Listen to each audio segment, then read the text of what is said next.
solutions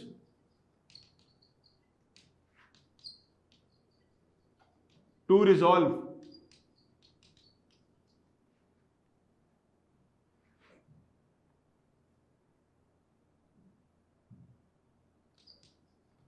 these problems।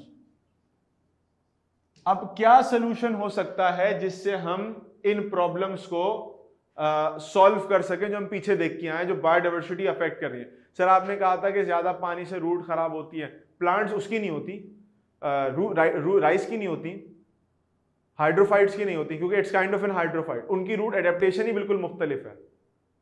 अब वो पौधा कि जिसने पानी में ग्रो ही करना है, उसने फिर अपनी एडेप्टेशन वैसी की भी होती है। अब अगर आप कभी उसको देखो, अब फर्क है ना। अब मिसाल के तौर पे आपने पढ़ा होगा ये चीज, सरसों का, अगर आप में से किसी का ताल्लुक इंटीरियर सिंध से है तो वो मैं नाम बता रहा हूँ चीजों के, सरसों हो गई, गंदम हो गई, ये दो प्लांट्स को पानी में, खड़े पानी में ग्रो करो, नहीं करेंगे, मर जाएंगे। ये तो बारिश से मर जाते हैं। थोड़ा पंजाब में आगे चले, डीजी खान की तरह हमारा एक दोस्त रहता है, वो बताता है कि उनके पास आगे जाके जो है तंबाकू की फसल लगती है, बड़े बड़े पत्ते होते हैं उसके, उसको आप लगाते खड़े पानी में नहीं ग्रो करेगा, उनकी एडेप्टेशन नहीं है। मेरी बात समझ रहे हो?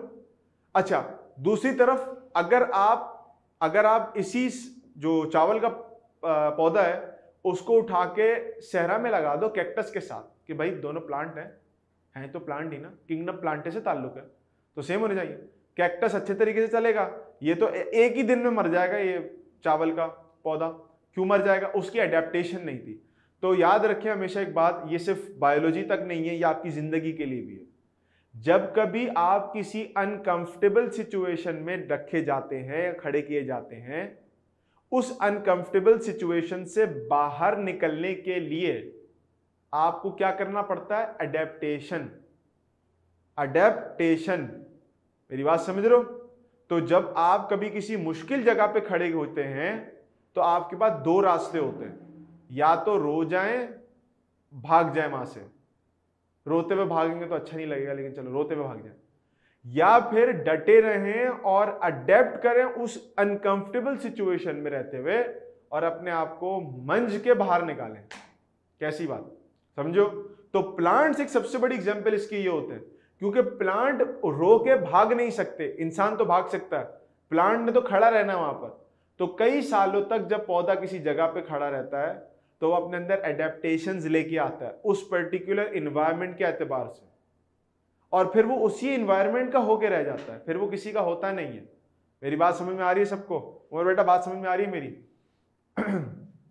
सेकेंड ईयर का पहला चैप्टर होम्योस्टेसिस, उसमें हम यही एडेप्टेशंस पढ़ते हैं कि प्लांट ने अपने अंदर क्या एडेप्टेशंस रखी हैं, जिसकी वजह से एक पौधा इस कंडीशन में ग्रो कर पाता है, दूसरा पौधा इस कंडीशन में ग्रो कर पाता है, और दोनों एक साथ ग्रो नहीं कर सकते, तो उनको जैसा एनवायरनमेंट मिला वो वैसे ग्रो कर गया। मेरी बात क्लियर हो रही है बच्चों? बातें क्लियर हो रही हैं? अब जरा सॉल्यूशंस पे आते हैं। नहीं, राइस प्लांट डेजर्ट में ग्रो नहीं करेगा, क्योंकि उसको ज्यादा पानी, खड़ा पानी चाहिए होता है, उसको आप डेजर्ट में रखोगे वो कुछ घंटों में खत्म हो जाएगा, उसको आईसीयू ले जाना पड़ेगा। खैर, अब देखो कुछ आखिरी बातें कर लूं आज की क्लास की, then like we will move on. सबसे पहला सॉल्यूशन इन प्रॉब्लम्स को ओवरकम करने के लिए वो क्या है? प्लांटेशन। प्लांट्स लगाएं ज्यादा से ज्यादा। अगर आप प्लांट्स लगाते हैं तो इससे वो प्रॉब्लम्स ओवरकम हो जाएंगी जो प्रॉब्लम उनमें थी। और अगर आप गौर करो तो उन प्रॉब्लम में सबसे बड़ी प्रॉब्लम पता है क्या थी? Soil erosion. सॉइल इरोजन के नतीजे में, पीछे देखो, सॉइल इरोजन जो हो रही थी वो क्यों हो रही थी? क्योंकि ओवर ग्रेजिंग हो रही थी। ठीक है, ओवर ग्रेजिंग हुई, मिट्टी एक्सपोज्ड हो गई।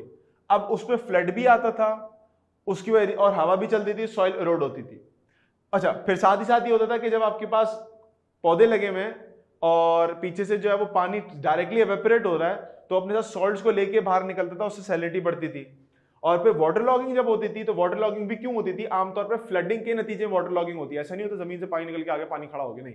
वो जो सैलाब आता है वो अपने साथ पानी को लेके आता है, फिर सैलाब तो चले आता है उसका रेला, लेकिन पानी खड़ा रहता है। तो flooding actually results in salinity as well as water logging.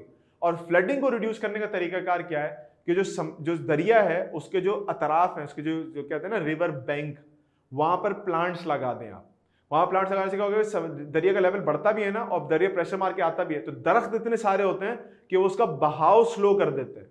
हमारे आमतौर पे अगर आप देखो भाई वीडियोस में भी आपको देखने को मिलेगा, पाकिस्तान के अंदर सैलाब आया था बड़ा मशहूर, तो उसमें होता क्या, जो किनारे होते हैं ना दरियाओं के, वो टूट के अंदर की तरफ गिरने लगते हैं क्योंकि वहां घर बने होते हैं। भाई घरों की जगह अगर आप प्लांटेशन करोगे तो वहां पर जब बैंक्स नहीं टूटेंगे ना तो पानी दाखिल भी नहीं होगा अंदर की तरफ। और यही सेम केस होता है जब सुनामी आता है। सुनामी को रोकने के लिए मैंग्रोव फॉरेस्ट लगे हुए होते हैं।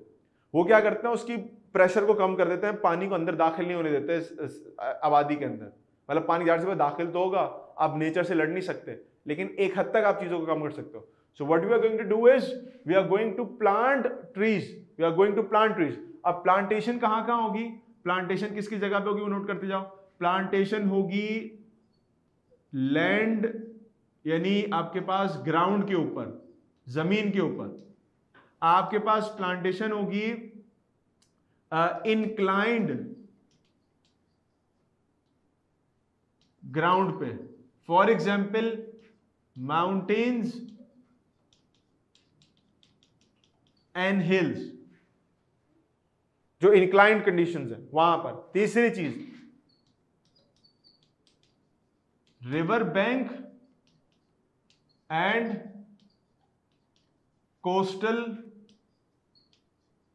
एजेस, जो दरिया के किनारे हैं या जो कोस्ट है, जो समंदर का किनारा है, वहां पर प्लांटेशन करनी है। देखिए अगर हम ये काम कर देंगे, now this plantation will actually result in, plantation will boost or enhance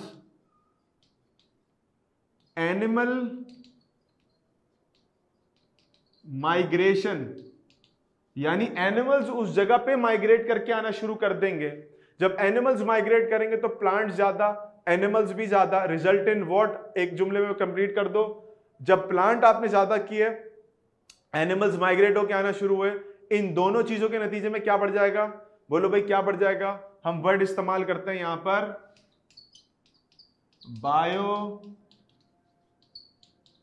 diversity, biodiversity बढ़ जाएगी आपके पास। मेरी बात समझो बच्चों की नहीं समझे।